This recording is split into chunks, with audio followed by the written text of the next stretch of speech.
My name is Dr. Millicent M. Levison. I'm a consultant in general adult psychiatry and I work in London. So today I'm going to talk a little bit about anxiety and how it can manifest itself and when it's a problem, when maybe you should consider seeing a mental health professional, and things that you can do to help manage your anxiety. So anxiety is basically that's something that we all get. It's not a pleasant feeling. It's quite an unpleasant feeling of a worry when you sense that there's a threat and or a difficult situation. So most of us experience some sort of worry or anxiety, and some of us are much more prone to experiencing that a lot more.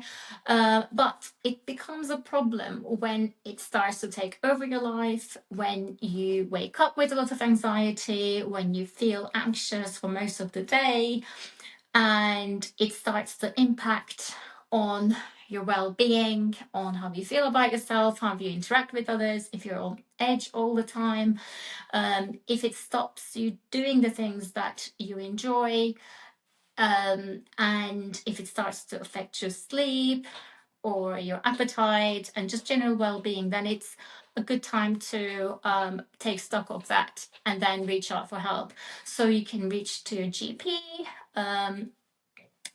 or you might want to go directly to a specialist. That might be seeing someone like a therapist or a psychologist, or it might be like seeing someone like me, a psychiatrist. So in terms of when you see a doctor, so someone like me, what we would do is we would discuss what the difficulties have been, how they're affecting your life, since when they have been happening, if there was an obvious trigger. And then we would also talk about your general well-being, your medical history, if you've got any history of mental health problems. And also it's often a good idea, so a doctor will think about what might be underlying anxiety and whether it's linked to other things. So sometimes it's linked to physical health conditions. Sometimes it might be linked to another mental health condition, such as autism or anxiety, ADHD. So it's important for the doctor to take a very thorough history to help you understand what's underlying it, and then think together with you about how to manage it. So again, there are different approaches. So sometimes when someone is extremely anxious that it's really affecting their quality of life and they do need some quite urgent support, we can think about medication.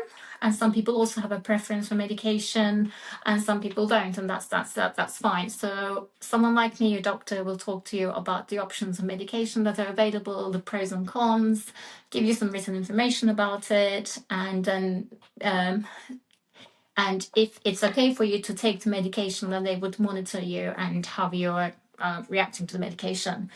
But psychology is really important. And if you are someone that would feel like they would benefit from psychological approaches, so that would be like speaking to a therapist, then thinking in the longer term about having therapy is also something that's really helpful. Now, sometimes when you are in the grip of anxiety, it might not be the right time to start psychology, because good therapy will be challenging and make you think about the difficulties. So maybe when things are slightly under control, it might be a good time to start therapy. And not everyone is open to that, and there might be different reasons why someone might not be interested or might not want it, and that's again completely fine. But it is definitely something that should be or could be considered to help someone manage their anxiety with.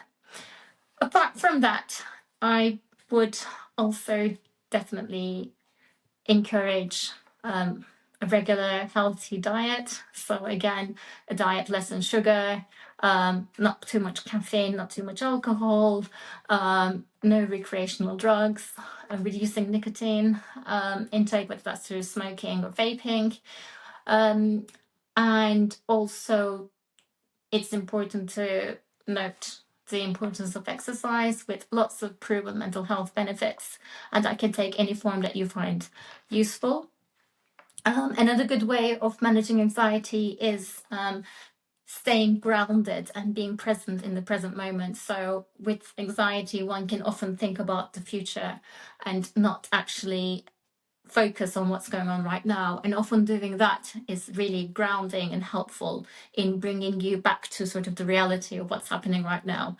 So you can do techniques like breathing slowly, taking stock of what's around you. So looking at things that you can see, smell, hear, and focusing on that. That can be often a helpful technique.